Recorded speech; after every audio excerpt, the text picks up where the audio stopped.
الحمد لله نحمده ونستعينه ونستغفره ونؤمن به ونتوكل عليه ونعوذ بالله من شرور أنفسنا ومن سيئات أعمالنا من يهده الله فلا مضل له ومن يضلله فلا هادي له ونشهد أن لا إله إلا الله وحده لا شريك له ونشهد أن سيدنا وسندنا ومكينا ومدنينا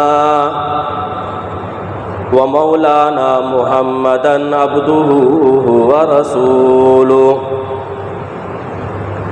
أما بعد فأعوذ بالله من الشيطان الرجيم بسم الله الرحمن الرحيم قل أعوذ برب الفلق من شر ما خلق ومن شر غاسق إذا وقب ومن شر النفاثات في العقد ومن شر حاسد إذا حسد وقال النبي صلى الله عليه وسلم اجتنبوا السبع الموبقات وذكر فيه السحر صدق الله مولانا العظيم وصدق رسوله النبي الأمي الهاشمي المدني الكريم ونحن على ذلك لمن الشاهدين والشاكرين والحمد لله رب العالمين۔ تمام حضرات عقیدت اور محبت کے ساتھ عبادت اور ثواب کی نیت سے نماز میں پڑھا جانے والا درود شریف ایک مرتبہ بآواز بلند پڑھ لیں۔ اللہم صلی علی محمد وعلی آل محمد کما صلیت علی ابراہیم وعلی آل ابراہیم انکا حمید مجید۔ اللہم بارک علی محمد وعلی آل محمد کما بارکت علی ابراہیم وعلی آل ابراہیم انکا حمید مجید۔ واجب الاحترام عزیزان گرامی، آپ کے سامنے قرآن کریم فرقان مجید 30واں پارہ سورۃ الفلق تلاوت کی اور سرکار دو عالم تاجدار مدینہ محمد مصطفیٰ احمد مجتبیٰ صلی اللہ علیہ وسلم کی حدیث مبارکہ پیش کی۔ پچھلے جمعے آپ کے سامنے جادو سے متعلق گفتگو کی گئی تھی، جس میں آپ کے سامنے یہ بات بیان کی گئی کہ جادو کی حقیقت کیا ہے، جادو کی ابتدا کب ہوئی، معجزے میں اور جادو میں فرق کیا ہے، اللہ تعالیٰ نے ہاروت اور ماروت 2 فرشتوں کو بھیجا، ان کے آنے کا مقصد کیا تھا اور جادو کا حکم کیا ہے۔ یہ چیزیں آپ کے سامنے پچھلے جمعے بیان کی گئیں۔ چونکہ موضوع بہت طویل ہے اور سمجھنا بھی بہت ضروری ہے۔ جادو اللہ تعالیٰ نے اس کے اندر تاثیر رکھی ہے، اس کے اندر اثر رکھا ہے۔ جادو اپنی تاثیر دکھاتا ہے۔ جس طرح اللہ تعالیٰ نے ہر ایک چیز کے اندر اپنی تاثیر رکھی، آگ کے اندر تاثیر ہے جلانے کی، آگ میں جو بھی جائے گا جلے گا۔ اللہ نے چھری کے اندر تاثیر رکھی ہے کاٹنے کی، چھری کے نیچے جو چیز آئے گی وہ کاٹے گی۔ تو مختلف چیزوں کے اندر اللہ نے تاثیر رکھی ہے۔ لیکن بعض مرتبہ اللہ تعالیٰ اس تاثیر کو ختم کر دیتے ہیں۔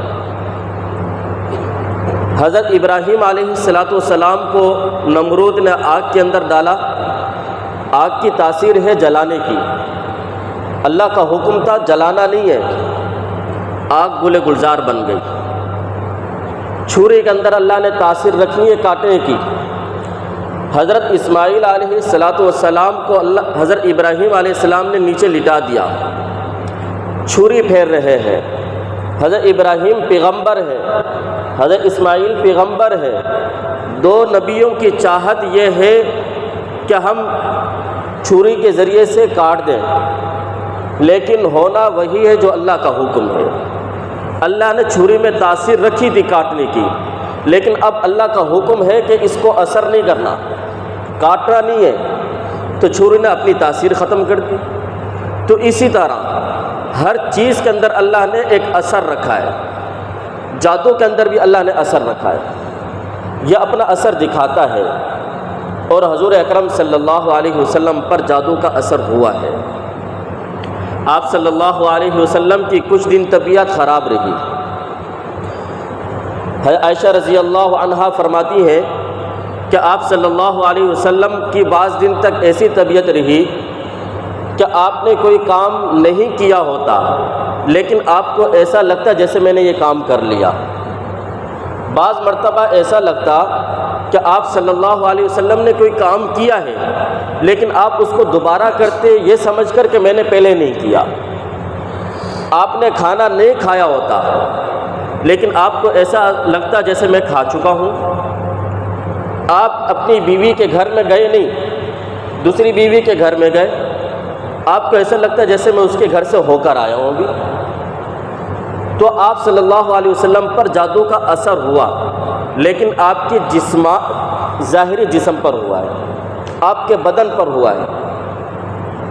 اس نے اثر دکھایا ظاہری جسم کے اندر، لیکن آپ کی جو منصب نبوت ہے اس کے اندر خلل نہیں آیا، آپ کے اعمال کے اندر خلل نہیں آیا، آپ کی عبادات کے اندر کمی نہیں ہوئی۔ آپ صلی اللہ علیہ وسلم کے فریضہ منصب نبوت جو تھا، یعنی جو فریضہ تھا رسالت پہچانے کا، آگے دین کا کام کرنے کا، تبلیغ کرنے کا، اس کے اندر کمی نہیں ہوئی۔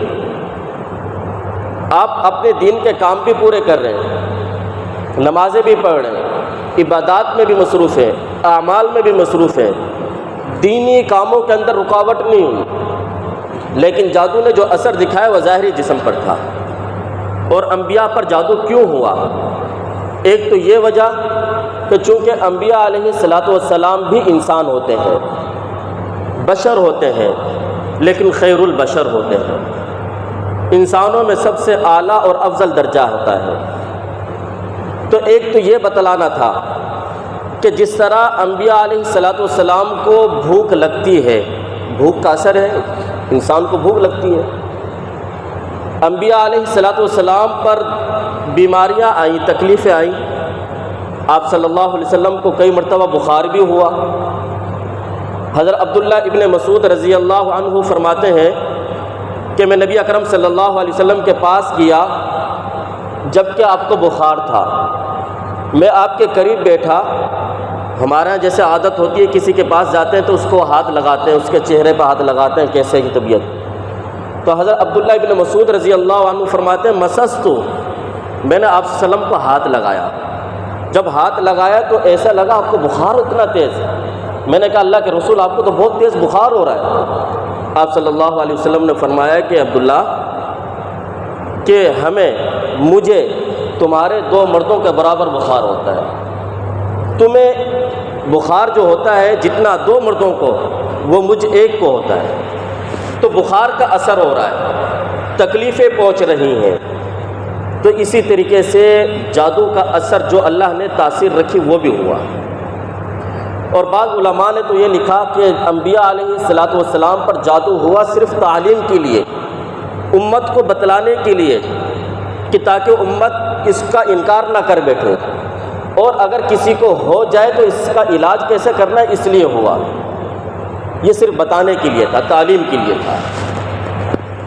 یہ جو آج کہتے ہیں نا پچھلے جمعے میں یہاں سے جب باہر نکلنے لگا تو مجھے ایک صاحب نے کہا کہ پھر جادو کا علاج کیا ہے؟ کیا جادو اس آدمی پر بھی ہوتا ہے جو نمازیں پڑھتا ہے؟ کیا جادو کا اثر اس آدمی پر بھی ہوتا ہے جو قرآن پاک کی تلاوت کرتا ہے؟ مجھے تو کسی نے یہ بتایا ہے کہ جادو اس پر اثر نہیں کرتا۔ تو میں نے اس کو مختصر سا جواب دیا، میں نے کہا کہ یہ بتاؤ، نبی اکرم صلی اللہ علیہ وسلم سے زیادہ عبادت کرنے والے ہیں ہم نبی اکرم صلی اللہ علیہ وسلم سے زیادہ تقوی دار ہیں؟ آپ صلی اللہ علیہ وسلم کی عبادات سب سے زیادہ، آپ کے اندر جو تقوی اور طہارت تھی وہ سب سے زیادہ، آپ کی عبادت کے برابر تو کوئی عبادت کر ہی نہیں سکا۔ عائشہ رضی اللہ عنہا فرماتی ہیں میں نے نبی اکرم صلی اللہ علیہ وسلم کو کئی مرتبہ دیکھا کہ آپ پوری رات کھڑے ہو کر قرآن پاک کی تلاوت کر رہے ہیں، نماز کے اندر، تہجد کے اندر۔ میں نے کہا اللہ کے رسول آپ اتنی دیر کھڑے ہوتے ہیں جس کی وجہ سے آپ کے پاؤں میں سوجن آ جاتی ہے، آپ اتنی مشقت کیوں برداشت کرتے ہیں؟ لیغفر لک اللہ ما تقدم من ذنبک وما تأخر، آپ کے تو کوئی گناہ ہی نہیں ہے، آپ اتنی زیادہ عبادت کیوں کرتے ہیں؟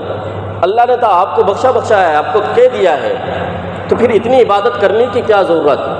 آپ صلی اللہ علیہ وسلم نے فرمایا افلا اکون عبدا شکورا، کیا میں اللہ کا شکر گزار بندہ نہ بنوں؟ تو میں جو عبادت کرتا ہوں اللہ کا شکر گزاری کے لیے کرتا ہوں تاکہ میں اللہ کا شکر گزار بندہ بن جاؤں۔ تو آپ کی جو عبادت تھی ہماری وہ عبادت نہیں ہے۔ آپ صلی اللہ علیہ وسلم کے اندر جو تقوی اور طہارت تھی اس تقوی اور طہارت تک ہم پہنچ ہی نہیں سکتے۔ تو یہ سوچنا کہ ہم لوگ نماز پڑھتے ہیں، ذکر و اذکار میں ہیں یا تلاوت کرتے ہیں، اب جادو کا اثر ہمارے اوپر نہیں ہوگا، ایسا نہیں ہے۔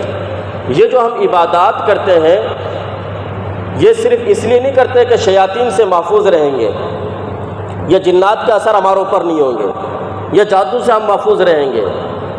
عبادات اس لیے نہیں کی جاتی، ہم جو عبادت کرتے ہیں وہ صرف اللہ کو راضی کرنے کے لیے کرتے ہیں، عبادت اس کے لیے ہے۔ ہاں البتہ دیگر اعمال ہیں جو حضور نے بتایا ہمیں کہ ان اعمال کو پابندی کے ساتھ کرو، اب تمہارے اوپر جادو کا اثر نہیں ہوگا، جنات کا اثر نہیں ہوگا، وہ الگ چیز ہے۔ تو صرف نمازیں پڑھنے سے، قرآن پاک کی تلاوت کرنے سے یہ سمجھ لینا کہ اب جادو نہیں ہوگا، ایسا نہیں ہے۔ تو میں یہ عرض کر رہا تھا، عائشہ رضی اللہ عنہا نے فرمایا کہ آپ صلی اللہ علیہ وسلم کی کچھ دن تک طبیعت ایسی رہی کہ آپ نے کوئی کام نہیں کیا ہوتا اور آپ کو ایسا لگتا ہے کہ میں نے یہ کام کر لیا، اور بعض مرتبہ ایسا ہوتا ہے کہ آپ نے کسی کام کو کیا، آپ کو ایسا لگتا ہے جیسے میں نے کیا ہی نہیں۔ بخاری شریف کی حدیث ہے، عائشہ رضی اللہ عنہا سے روایت فرماتی ہیں کہ نبی اکرم صلی اللہ علیہ وسلم نے مجھے بتایا کہ کچھ دنوں سے میری طبیعت خراب تھی، میں بیمار تھا، میں نے اللہ تعالیٰ سے دعا کی کہ اللہ مجھے تکلیف کیا ہے، مجھے بیماری کیا ہے، یا اللہ اس تکلیف کو دور فرما دے۔ آپ صلی اللہ علیہ وسلم فرماتے ہیں کہ جب میں رات کو سویا تو میں نے خواب دیکھا، خواب کے اندر دو فرشتے آئے انسانی شکل میں، ایک میرے پاؤں کے سرہانے میرے پاؤں کے پاس کھڑا ہو گیا اور دوسرا میرے سر کے پاس سرہانے کھڑا ہو گیا۔ اب جو پاؤں کے پاس جو شخص کھڑا تھا اس نے دوسرے والے سے پوچھا کہ اس آدمی کو کیا ہے، ما بال الرجل، آپ صلی اللہ علیہ وسلم کو کیا تکلیف ہے؟ قال، سر والے نے جواب دیا مطبوب ای مسحورا، کہ آپ صلی اللہ علیہ وسلم پر جادو کیا گیا ہے۔ پھر پاؤں والے نے پوچھا کس نے جادو کیا ہے؟ سر والے نے جواب دیا لبید بن اعصم یہودی نے کیا ہے۔ پھر پاؤں والے نے پوچھا وفیما، کس چیز پر جادو ہوا ہے؟ تو پھر سر والے نے جواب دیا آپ صلی اللہ علیہ وسلم کی استعمال کی کنگھی اور آپ کے بالوں پر جادو ہوا ہے۔ اور پھر اس میں سر والے نے پھر دوبارہ پاؤں والے نے پوچھا کہ جادو جس پر کیا گیا ہے وہ چیز کہاں ہے؟ تو بتایا کہ وہ چیز ایک کنواں ہے، زروان کنواں، اس کنویں کے اندر ایک پتھر کے نیچے یہ چیز دبائی گئی ہے۔ آپ صلی اللہ علیہ وسلم بیدار ہوئے تو آپ صلی اللہ علیہ وسلم نے حضرت عمار رضی اللہ عنہ کو بلایا، بعض روایات میں آتا ہے علی رضی اللہ عنہ کو بلایا، ممکن ہے کہ دونوں کو بلایا ہو۔ آپ صلی اللہ علیہ وسلم ان دونوں صحابہ کو ساتھ لے کر چل پڑے اور قبیلہ بنی زریق جو قبیلہ تھا یہودیوں کا، تو ان کے قریب گئے، ایک باغ کے اندر گئے، کھجوروں کے درخت ہے، وہاں پر ایک ویران کنواں تھا، وہاں پر آپ وسلم پہنچے تو حضرت علی رضی اللہ عنہ کو کہا کہ نیچے جاؤ اور تلاش کر کے لاؤ۔ حضرت علی رضی اللہ عنہ کنویں میں اترے تو وہاں سے تلاش کیا، نیچے سے نکال کر لے کر آئے۔ کھجور کے چھال کے اندر آپ وسلم کے کنگھی اور بال اس میں تھے جو ایک پتھر کے نیچے دبائی ہوئی تھی۔ آپ صلی اللہ علیہ وسلم نے وہ کنگھی اپنے ہاتھ میں لی، دیکھی کہ ان بالوں کے اوپر کچھ گریں لگی ہوئی تھیں، کچھ سوئیاں لگی ہوئی تھیں۔ تو اللہ تعالیٰ نے اسی وقت معوذتین جو آخری دو صورتیں ہیں، سورۃ الفلق اور سورۃ الناس، یہ دونوں صورتیں نازل کرتے ہیں۔ نبی اکرم صلی اللہ علیہ وسلم قرآن پاک کی ایک آیت کو پڑھتے قل اعوذ برب الفلق اور ایک گرہ کھول دیتے، من شر ما خلق دوسری گرہ کھول دیتے۔ اس طریقے سے ان دونوں صورتوں کے اندر ٹوٹل 11 آیات ہیں، تو وہ 11 گرہیں لگی ہوئی تھیں، 11 گرہیں آپ صلی اللہ علیہ وسلم نے کھولی۔ جب کھولی تو حضرت عائشہ کو فرمایا کہ جب میں نے یہ گرہیں کھول دی مجھے ایسا لگا جیسے کہ پہلے مجھے کسی نے باندھا ہوا تھا، اب میں کھل گیا ہوں، حشاش بشاش ہو گیا، طبیعت میری ٹھیک ہو گئی۔ تو جادو اپنا اثر دکھاتا ہے۔ تو اس حدیث سے یہ پتہ چلتا ہے، پہلی بات جادو کے اندر اللہ تعالیٰ نے تاثیر رکھی ہے۔ اگرچہ جادو کرنا حرام، جادو سیکھنا حرام، جادو کرنے والا اور کروانے والا دونوں کافر ہو جاتے ہیں۔ جادو سیکھنے کے لیے جو جاتا ہے وہ پہلے ہی اپنے ایمان سے ہاتھ دھو بیٹھتا ہے، اس لیے کہ جادو جو کرتا ہے ظاہر سی بات ہے کہ وہ ایسے اعمال کرتا ہے کہ جس سے شیاطین کو راضی کیا جاتا ہے۔ اب نماز روزہ یا حج کے ذریعے سے شیطان تو راضی نہیں ہوگا نا، جادو کے ذریعے سے استعانت طلب کی جاتی ہے، مدد طلب کی جاتی ہے شیطان سے کہ تو میری مدد کر۔ اب شیطان کے لیے پھر جو اس کو راضی کرنے کے لیے ایسے اعمال کیے جاتے ہیں جو یہاں بیٹھ کر ہم بیان نہیں کر سکتے۔ اب کفریہ کلمات، شرکیہ کلمات، اور پھر ایسے اس سے کام لیے جاتے ہیں تاکہ وہ اپنے کام کے اندر، اپنے جادو کے اندر مزید پختگی حاصل ہو جائے اور سارے کام شیاطین اور اس کے جنات جو اس کے تابع ہوں وہ کرتے رہیں، پھر اس سے ایسے کام کروائے جاتے ہیں۔ تو سب سے پہلا تو یہ ہے کہ جو بھی جادوگر کے پاس جاتا ہے کسی کے اوپر جادو کروانے کے لیے، وہ خود انسان کافر ہو جاتا ہے۔ جادو سیکھنا حرام ہے، تو اس سے بچنا چاہیے۔ اس لیے یہ کہنا کہ جادو اثر نہیں دکھاتا یا جادو وادو کچھ ہوتا ہی نہیں ہے، تو یہ قرآن کریم کی وہ آیات جن کے اندر اللہ تعالیٰ نے جادو کا ذکر کیا، پچھلی جمعے میں نے بیان کیا وَاتَّبَعُوا مَا تَتْلُو الشَّيَاطِينُ عَلَىٰ مُلْكِ سُلَيْمَانَ، کہ شیاطین حضرت سلیمان علیہ السلام کے زمانے کے اندر لوگوں کو جادو سکھایا کرتے تھے، لوگ سیکھا کرتے تھے۔ اور اسی طریقے سے حضرت موسیٰ علیہ السلام کے مقابلے کے لیے جب آئے 70,000 جادوگر آئے تھے۔ تو قرآن کریم کی ان آیات کے اندر جادو کا ذکر ہے، تو مطلقاً یہ کہہ دینا کہ جادو وادو کچھ نہیں ہوتا، اس کا کچھ اثر نہیں ہوتا، تو یہ قرآن کریم کی ان آیات کا گویا کہ وہ انکار کر رہا ہے، وہ جھٹلا رہا ہے یہ۔ اور احادیث کے اندر جہاں پر آپ صلی اللہ علیہ وسلم پر جادو ہوا اس کا بھی ذکر ہے۔ تو اس لیے پہلی بات تو اس حدیث سے ہمیں یہ بات معلوم ہو گئی، جادو اثر دکھاتا ہے، اس کو اتنا آسان نہیں سمجھنا چاہیے۔ اور دوسری بات اس حدیث سے یہ بھی پتہ چلتی ہے، سب سے زیادہ خطرناک جو جادو ہوتا ہے وہ اس چیز پر ہوتا ہے اور اس چیز کے ذریعے سے ہوتا ہے جو انسان کے استعمال میں ہوتی ہے۔ چونکہ جو لوگ اس فیلڈ میں نہیں ہیں وہ بالکل انکار کرتے، تو ان کو پتہ ہی نہیں ہوتا کس چیز کا۔ اور میں یہ چیزیں اس لیے بیان کر رہا ہوں کیونکہ پچھلے جمعے اس کی وجہ یہ تھی آپ کے سامنے یہ موضوع رکھنے کی کہ پچھلے نہیں، اس سے پچھلے جمعے میرے ساتھ یہ معاملہ ہوا کہ ایک شخص آیا جو بظاہر بڑا سمجھدار آدمی تھا اور اچھی خاصی اس کی دنیاوی تعلیم بھی تھی۔ اس نے آ کر اپنی حالت جب بیان کی تو اس کو جب میں نے دیکھا اور اس سے جب معلومات لی تو اس نے بتایا کہ میں نے یہ کام بھی کیا ہے، میں مختلف لوگوں کے پاس گیا ہوں، مجھ سے یہ کام بھی لیا گیا ہے کہ میں اپنا پیشاب چینی پر کروں اور وہ گھر والوں کو کھلا دوں۔ یہ علاج کروایا جا رہا ہے، یہ اپنا علاج کروانے کے لیے گیا ہوا تھا۔ اب اس نے بتایا کہ میری حالت یہ ہے کہ نفسیاتی ہوں میں اور مجھ سے پیسے بھی بہت لوٹ لیے گئے ہیں۔ تو مجھے ضرورت یہ پڑی کہ آپ لوگوں کو یہ چیزیں بتلاؤں کہ انسان کے ساتھ کبھی اس طرح کی باتیں ہو جاتی ہیں تو اس وقت خود کیا کرنا چاہیے، کس طریقے سے اپنا آپ کو بچانا ہے ایسے فراڈی لوگوں سے، کیسے کام۔ اب وہ اس نے بتایا کہ میری حالت بہت بری ہے۔ جب پتہ چلا، میں نے اس کو چیک کیا، پتہ چلا اس کے ساتھ صرف جسمانی مسئلہ ہے بیماری کا، اور وہ تھا کیا، صرف اس کو بخار تھا، ٹائیفائڈ اس کا بگڑ گیا تھا، اس کے بعد جو ہے وہ مختلف عاملوں کا چکر لگا رہا تھا۔ تو پہلی بات جو میں نے حدیث سے بتائی، اس سے پتہ چلی کہ جادو اپنا اثر دکھاتا ہے، اس کو ایسا نہیں سمجھنا چاہیے کہ بالکل انکار کر دیا جائے۔ اور دوسری چیز اس سے یہ پتہ چلتی ہے، سب سے خطرناک جادو وہ ہوتا ہے جو انسان کی زیر استعمال چیز کو لے کر اس پر کیا جاتا ہے۔ آپ صلی اللہ علیہ وسلم کے بال مبارک کو لیا گیا، اس پر جادو کیا گیا ہے۔ آپ کی کنگھی مبارک کو منگائی گئی، اس پر جادو کیا گیا ہے۔ ہمارے گھروں کے اندر خواتین کنگھیاں کرتی ہیں، بال جمع ہوتے ہیں، بعض مرتبہ وہ بال اٹھا کر یا تو کچرے میں ڈال دیتی ہیں، گندگی میں ڈال دیتی ہیں، اور بعض دیہاتوں کے اندر جو ہے، گاؤں کے اندر رہنے والی خواتین بالوں کو جمع کرتی ہیں اور پھر جو ہے لوگ خریدنے کے لیے آتے ہیں، وہ بال بیچ دیتی ہیں، بڑے مہنگے بکتے ہیں۔ تو بعض مرتبہ تو ایسا ہوتا ہے کہ ان بالوں کی وجہ سے بھی انسان کے اوپر جادو ہو جاتا ہے اور لوگ اس کو استعمال کرتے ہیں۔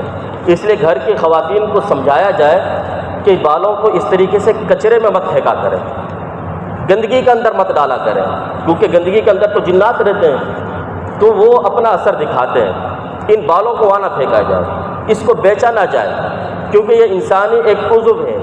بالوں کو بیچنا حرام ہے شریعت میں۔ بہتر یہ ہے کہ کنگھی کر کے بال اگر ٹوٹ گئے، کنگھی میں آ گئے ہیں، اس کو جمع کرتی رہے، جب زیادہ ہو جائے کسی جگہ پر دفن کروا دے اس کو ایسے کچرے کے اندر، گندگی کے اندر مت ڈالے، اس لیے کہ پھر اس کا اثر ہوتا ہے اور نقصان ہوتا ہے بہت زیادہ۔ تیسری چیز جو اس حدیث سے پتہ چلتی ہے وہ یہ ہے کہ اگر کوئی مشتبہ چیز اس طریقے سے آپ کو آپ کے گھر کے اندر، آپ کی فیکٹری کے اندر، آپ کی دکان کے اندر کوئی چیز آپ کو نظر آ جاتی ہے، مثلا کوئی تعویذ نکل آیا، آپ نے نہیں رکھا لیکن آپ کو مل گیا، پتہ چلا کہ گوشت پڑا ہوا تھا آپ کے گھر کے دروازے کے آگے، یا گھر کے اندر کسی نے گوشت ڈال دیا، پتہ چلا کوئی اور چیز ایسی گندگی چیز پڑی ہوئی ہے وہاں پر، یا کوئی اور ایسی چیز جس سے آپ کو شک پڑ رہا ہے، تو اس کو اٹھا کر ایسے پھینک نہیں دینا چاہیے کہ جلدی سے اٹھا کر پھینک کر آ جائے، پانی میں ڈال کر آ جائے، کوئی سمندر میں ڈالنے کے لیے چلے گیا، کوئی نئے پر پھینکنے کے لیے چلے گیا، کوئی اس کو گندگی کے اندر ڈال کے چلے گیا، اس سے بھی نقصان ہوتا ہے، آپ کا نہیں تو کسی اور کا نقصان ہوگا جہاں جائے گا۔ اس کی مثال ایسے ہے جیسے کہ کسی جگہ پر آپ کے گھر کے باہر مثال کے طور پر آپ کو بم ملا، آپ نے وہ بم اٹھا کر کسی اور کی جگہ پر پھینک کر آ گئے، اب جب وہ پھٹے گا تو دوسرے کو تو نقصان ہوگا نا اس کا، اگرچہ آپ کو نہیں ہو رہا، تو اس لیے ایسی چیزیں اٹھا کر پھینکنی نہیں چاہیے، بلکہ اس کا بہترین حل یہ ہے کہ آپ صلی اللہ علیہ وسلم کو جب معلوم ہوا، آپ نے اس کو ویسے نہیں چھوڑا، آپ نے اس کو نکوایا، نکوالنے کے بعد پھر اس پر آپ صلی اللہ علیہ وسلم نے قرآن پاک کی تلاوت کی ہے، سورۃ الفلق پڑھی، سورۃ الناس پڑھی۔ اگر اس طرح کی مشتبہ چیز آپ کو مل جاتی ہے تو آپ اس کو اپنے سامنے رکھو اور 200 مرتبہ اس کو پر سورۃ الفلق اور سورۃ الناس پڑھو، پھر بعد میں جا کر اس کو کہیں دفن کرنا ہے، جلانا ہے، پھینکنا ہے، کچھ بھی کرنا ہے، دریا میں ڈالنا ہے، بعد میں پڑھو، اس پر پہلے یہ چیزیں پڑھو تاکہ اس کا اثر ختم ہو جائے۔ اور اگر آپ نہیں کر سکتے، آپ کو خود کو جو ہے ڈر لگتا ہے کہ ایسا نہ ہو کہ کچھ مجھے نقصان ہو جائے، تو پھر ایسا باشرع عالم اور عامل جو اس فیلڈ میں ماہر بھی ہو، اس کے پاس لے کر جاؤ اور اس کو کہو کہ اس کا اثر ختم کر دے، تو وہ پڑھے گا اس کے اوپر، اس کا اثر ختم ہوگا۔ تو اس کو کرنا ضروری ہے۔ دیکھیں بھائی بم ملتا ہے تو کس کو بلاتے ہیں؟ جو بم کو ختم کرنے والے، نکارہ کرنے والے، ان کو بلاتے ہیں۔ اب خود سے تو اس کی تاریں نکالنا شروع نہیں کر دیتے، اگر معلوم ہے تو پھر تاریں اس کے نکالیں گے، یہ صحیح بٹن، ورنہ تو پھر آپ اس کو بلائیں گے ماہر بندے کو اور کہیں گے کہ بھئی اس کی تار نکالو اور یہ احتیاط کے ساتھ تاکہ اس کا نقصان نہ ہو دوسرے لوگوں کو۔ اسی طریقے سے جو اس فیلڈ کے اندر جو عاملین ہوتے ہیں، ماہر ہوتے ہیں، ان کے پاس لے کے جانا چاہیے، اور وہ باشرع ہو، وہ دیندار ہو، کام کو سمجھتا ہو، صرف پیسے لوٹنے والا نہ ہو، ہر بندے کے پاس نہیں جانا۔ بہتر تو یہ ہے کہ میں نے آپ کو بتایا کہ آپ خود اس کو پر پڑھو، یہ کام آپ نے کرنا ہے۔ اور چوتھی چیز، عائشہ رضی اللہ عنہا فرماتی ہیں نبی اکرم صلی اللہ علیہ وسلم نے جب یہ باتیں مجھے بتلائیں تو میں نے آقا کو کہا کہ اللہ کے رسول، آپ نے پھر اس کا بدلہ کیوں نہیں لیا؟ آپ نے اس لبید بن عاصم یہودی کو بلا کر اس کو سزا کیوں نہیں دی؟ اس معاملے کو چھپا کیوں دیا؟ مشہور کیوں نہیں کیا؟ تو آپ صلی اللہ علیہ وسلم نے فرمایا کہ عائشہ، میں یہ چاہتا ہوں کہ لوگوں کو یہ بات معلوم نہ ہو کہ یہ شر لوگوں تک پہنچے نہ، تاکہ لوگ یہ نہ سمجھنے لگیں کہ ہمیں اگر نقصان دشمن کو پہنچانا ہو تو ایک طریقہ یہ بھی ہے، اس لیے میں نے اس معاملے کو دبا دیا، اللہ نے مجھے شفا دے دی، بس بات ختم۔ تو اس سے یہ بات پتہ چلتی ہے کہ اگر کسی کے ساتھ کوئی معاملہ ہو بھی جائے تو وہ اپنی حفاظت کے لیے جو اس کو کرنا ہے وہ کر لے، بس جو اعمال پڑھنے کے ہیں وہ کر لیا کرے۔ اب بعض عاملین کے پیچھے اس طرح پڑ جاتے ہیں، نام بتاؤ نام بتاؤ، کس نے کیا ہے کس نے کیا ہے۔ تو ایسے عاملین جو نام بتاتے ہیں، میں یہ سمجھتا ہوں سب سے بڑا خبیث انسان ہوئی ہے، وہ عامل نہیں ہے، پھر لوگوں کا خیر خواہ نہیں ہے وہ، بلکہ وہ لوگوں میں تفرقہ بازی ڈال رہا ہے، لوگوں میں نفرت ڈال رہا ہے۔ کیوں؟ اس لیے کہ وہ اپنے نمبر اور اپنی دکانداری کے چکر میں جو ہے یہ بات کہہ دے گا، ہاں وہ کسی خاتون نے کیا ہے، اس کی قد تھوڑی چھوٹی ہے، اس کے بال تھوڑے سے ایسے ہیں، آپ کو شک میں ڈال دے گا۔ الذی یوسوس فی صدور الناس، یہ تو شیطان کا کام ہے جو لوگوں کے دلوں میں شک ڈالتا ہے، پیچھے ہٹ کر کھڑا ہو جاتا ہے۔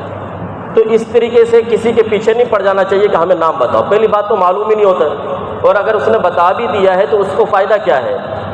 اس لیے اپنی شفا آپ کو مل جائے، آپ کی تکلیف دور ہو جائے، جو اعمال آپ کو بتائے جائیں ان کو پابندی کے ساتھ کیا جائے تو انسان ان چیزوں سے بچ جاتا ہے۔ اب میں آپ کو آخر میں یہ بات بتا دوں، اگر کسی کے ساتھ اس طرح کا معاملہ ہو جائے اور اس کو یہ لگے کہ پہلے میری حالت ٹھیک تھی، اب میرے ساتھ یہ معاملات شروع ہو گئے ہیں، تو ہمیں قرآن پاک سے یہ تعلیم ملتی ہے، احادیث کو سامنے رکھتے ہیں تو ہمیں یہ تعلیم ملتی ہے، قرآن پاک کی تلاوت کی جائے، کسی چیز کو پڑھ کر اس پانی کو پی لیا جائے۔ تو اس طرح جو ہم نے تجربے سے دیکھا ہے، اگر کسی کے ساتھ یہ معاملہ ہو جائے تو وہ بسم اللہ الرحمن الرحیم الحمد للہ رب العالمین الرحمن الرحیم سورۃ الفاتحہ بسم اللہ کی میم کو الحمد کی لام کے ساتھ ملا کر پڑھے، اور سورۃ الفلق سورۃ الناس کو 101 مرتبہ پڑھے، پانی پر دم کرے، وہ پانی پیتا رہے 24 گھنٹے تک۔ پھر دوسرے دن دوبارہ اس طریقے سے 101 مرتبہ پڑھے، اس کو پیتے رہے 24 گھنٹے تک، 21 دن یہ عمل کرے، انشاءاللہ تعالیٰ اس کا جادو ختم ہو جائے گا، اس پر جادو نہیں ہوگا، اس اعمال کو اگر پابندی کے ساتھ کرے گا۔ اللہ تعالیٰ ہمیں صحیح رہنمائی ہماری فرمائے اور ایسے فراڈی لوگوں سے ہماری حفاظت فرمائے۔ وآخر دعوانا